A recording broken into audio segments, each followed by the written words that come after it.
आगे बढ़ते हैं। दुमका में स्पेनिश महिला से गैंगरेप के 40 घंटे से ज्यादा हो गए, लेकिन अब भी गैंगरेप के 4 आरोपी पुलिस की पकड़ से दूर हैं। हालांकि गिरफ्तार 3 आरोपियों को न्यायिक हिरासत में जेल भेज दिया गया है। वहीं सीआईडी की टीम भी मामले की जांच में जुट गई है। रिपोर्ट देखिए।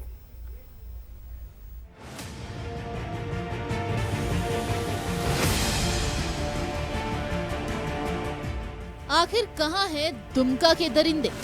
3 गिरफ्तार, बाकियों की गिरफ्तारी कब? राष्ट्रीय महिला आयोग ने लिया संज्ञान, दुमका पुलिस पर उठाए गंभीर सवाल। झारखंड की उपराजधानी में स्पेन की महिला से दरिंदगी के 40 घंटे से ज्यादा हो गए, लेकिन अब भी 4 दरिंदे पुलिस की गिरफ्त से बाहर हैं। हसडीहा थाना क्षेत्र में स्पेनिश महिला के साथ गैंगरेप की इस घटना पर राष्ट्रीय महिला आयोग ने स्वतः संज्ञान लिया है। आयोग की सदस्य ने न सिर्फ घटना स्थल का निरीक्षण किया, बल्कि दुमका परिसदन में पीड़ित दंपत्ति से मुलाकात भी की। महिला आयोग ने दुमका पुलिस पर कई गंभीर सवाल उठाए। जब उन्होंने बताया कि 7 आदमी इसमें मुंह पर कपड़ा बांध करके उनके साथ उनके पति को पहले बांध दिया पैर हाथ, उसके बाद उसके साथ जायजती किया है, और वो लोग खुद हसडीहा आकर के अपना बयान दिया है। ये तो शर्मसार की घटना है ना, कि आखिर प्रशासन का रोल क्या है, सरकार की जिम्मेदारी क्या है महिलाओं के प्रति, उनको बताना पड़ेगा।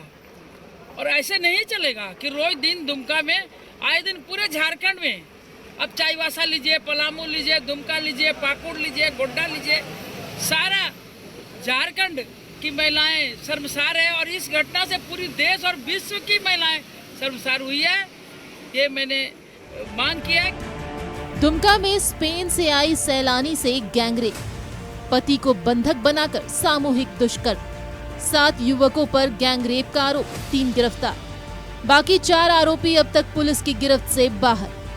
पति के साथ बाइक पर वर्ल्ड टूर पर निकली है महिला। हसडीहा थाना क्षेत्र में टेंट लगाकर रात गुजार रहे थे दंपत्ति। एसआईटी का गठन 2 किया गया है।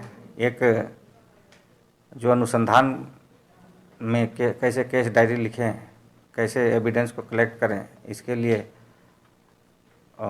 टीम का गठन किया गया है। साथ ही साथ रांची से एफएसएल की टीम और सीआईडी की टीम भी आई। ज्वाइंट रूप से घटनास्थल का हम लोगों ने निरीक्षण किया और उसको वैज्ञानिक तरीके से अनुसंधान हो रहा है। टेक्निकली सपोर्ट भी हम लोग को मिल रहा है। जिनके साथ में गलत हुआ है उनको न्याय मिले और उन पर कार्रवाई हो, जो गलत किए हैं उन पर कड़ी से कड़ी कार्रवाई हो। मैं सरकार से अपील करती हूँ। विदेशी महिला से गैंगरेप की जांच के लिए रांची से फॉरेंसिक और सीआईडी की टीम भी घटनास्थल पहुंची और साक्ष्य जुटाए। उधर गैंगरेप के आरोप में गिरफ्तार 3 आरोपियों को कोर्ट में पेश किया गया, जहां से न्यायिक हिरासत में उन्हें जेल भेज दिया गया। लेकिन अब भी बाकी के 4 आरोपी पुलिस की पकड़ से दूर हैं। ऐसे में सवाल दुमका पुलिस पर उठ रहे हैं। न्यूज़ 11 भारत के लिए दुमका से राकेश की रिपोर्ट। और चलिए हमारे साथ संवाददाता राकेश जुड़ रहे हैं, एक बार उनका रुख कर लेते हैं। राकेश, देखिए इस पूरे घटना को लेकर 40 घंटे से ज्यादा का वक्त बीत चुका है। 7 में से 3 अपराधियों की गिरफ्तारी हुई है, लेकिन क्या ये इतना मुश्किल है कि अन्य अपराधियों की गिरफ्तारी के लिए इतना लंबा वक्त लग रहा है? न्याय की मांग तो की जा रही है, लेकिन न्याय मिलेगा कब? कार्रवाई की लोग मांग कर रहे हैं, लेकिन कार्रवाई होगी कब? देखिए सुष्मिता, यही तो विडंबना है। खास करके इस इलाके की बातचीत की जाए तो कहीं न कहीं बार बार इस तरह की घटनाएं हो रही हैं, और जिस तरीके से इसमें लीपापोती भी पहले कोशिश की गई करने की, और उसके बाद से अब अपराधियों की गिरफ्तारी में कहीं न कहीं देर होती नजर आ रही है।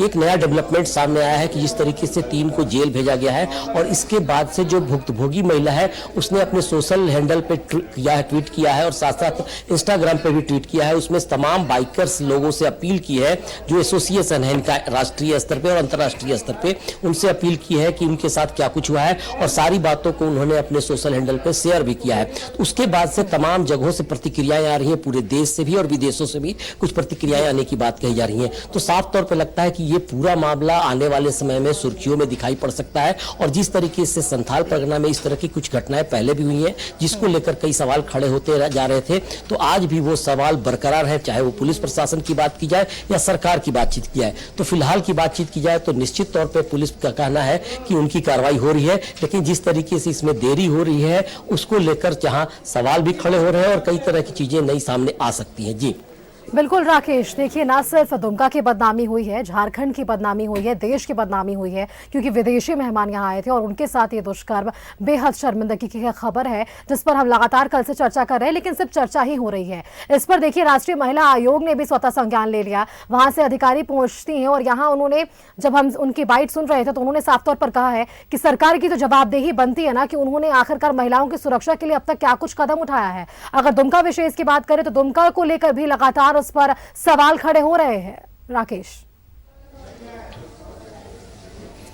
देखिए, मैंने संथाल परगना का जिक्र किया, उस इलाके की बातचीत की जाए तो पिछले 1-1.5 साल की बातचीत की जाए तो कई ऐसी घटनाएं हुई हैं जिसको लेकर सरकार और प्रशासन दोनों पर ही सवाल खड़े किए जा रहे थे, लेकिन इस बार की घटना ने कहीं न कहीं पूरे देश को शर्मसार किया है और साथ साथ ये भी माना जा रहा है कि विदेशों में भी इस बात को लेकर चर्चा शुरू हो गई है। सबसे अहम बात जो कुछ लोगों से हमारी आज जो बातचीत हो रही थी उसमें साफ तौर पर कहना था कि फास्ट ट्रैक पर इसकी सुनवाई की जानी चाहिए और दोषियों को तुरंत कार्रवाई करके सजा देने की कोशिश की जानी चाहिए, क्योंकि एक बार ये महिला अगर अपने देश को लौट जाती है तो दोबारा इस केस को हेयरिंग के लिए या बाकी मामलों के लिए आ नहीं पाएगी, तो ये मामला ठंडे बस्ते में चला जाएगा और कहीं ना कहीं जो अपराधी है बचते हुए नजर आएंगे। तो ऐसे मौके पर निश्चित तौर पर राज्य सरकार की बातचीत की जाए या फिर बाकी जो जांच एजेंसियां हैं उनकी बातचीत की जाए, तो उनको तेजी से कार्रवाई करते हुए ठोस पहल करनी चाहिए जिससे अपराधियों को रोका नहीं जा सके और उन्हें सजा दिलाई जा सके। जी बिल्कुल राकेश, देखिए आज इस मामले में एक नया डेवलपमेंट तो हमें जरूर देखने को मिला। सीआईडी की एंट्री होती है इस मामले पर और दोषियों की कार्रवाई को लेकर भी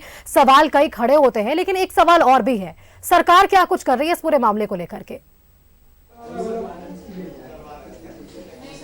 देखिए, सरकार की जहां तक बात है, सरकार की तरफ से कुछ पदाधिकारियों से और कुछ और लोगों से, खास करके राजनेताओं से भी हमारी बातचीत हो रही थी। जांच के नाम पर जरूर कहा जा रहा है कि जांच हो रही है, तमाम प्रक्रियाएं पूरी की जा रही हैं, थोड़ा वक्त जरूर लगेगा, लेकिन जिस तरीके से पहले के मामले, और मैंने जैसा जिक्र किया कि अगर वो महिला वापस अपने देश को चली जाती है तो शायद दोबारा इस मामले में सुनवाई के लिए आ पाएगी या नहीं आ पाएगी, तो अभी तक ये मामला पूरी तरह से कहीं ना कहीं धरा का धरा रह जा सकता है। तो ऐसे में जरूरी ये दिखाई पड़ रही है कि जांच एजेंसियां जो भी काम कर रही हैं और सरकार की तरफ से जल्दी इस मामले को निपटारा करके अपराधियों को गिरफ्तार करने की जरूरत महसूस की जा रही है। जी बिल्कुल राकेश, अब देखिए इस पूरे मामले पर सीआईडी की टीम भी वहां पर पहुंचती है, निरीक्षण होता है और इसके साथ साथ खुद ही राष्ट्रीय महिला आयोग जो है वो इस पर मामले पर संज्ञान लेता है, वहां से अधिकारी यहां पर पहुंचती हैं और राज्य सरकार पर कई गंभीर आरोप और साथ ही साथ पुलिस प्रशासन पर भी कई सवाल खड़े होते हैं। अब इन सवालों का जवाब 40 घंटे बीत जाने के बाद क्या राज्य सरकार देगी, पुलिस प्रशासन देगी, बाकी के 4 अपराधियों की गिरफ्तारी कब तक होगी, यही सवाल हम और आप लगातार पूछते रहेंगे और जब तक इनकी गिरफ्तारी नहीं होगी न्यूज़ 11 भारत भी लगातार यह खबर दिखाते रहेगा। चलिए, आपका बहुत बहुत धन्यवाद राकेश, हमारे साथ जुड़ने के लिए और ये तमाम जानकारियां हमारे दर्शकों के साथ साझा करने के लिए कि दुमका में हुए इस दरिंदगी के मामले में क्या कुछ जो है वो अपडेट निकलकर सामने आए, क्योंकि 40 घंटे बीत चुके हैं, 7 अपराधियों के जिक्र हो रहे हैं लगातार कल से अगर हम देखें तो, और अब भी मात्र 3 लोगों की गिरफ्तारी हो पाई है। क्या इन 3 नामों के साथ निशानदेही पर अगले की गिरफ्तारी नहीं हो सकती है? ऐसे में कई सवाल पुलिस प्रशासन पर भी उठ रहे हैं।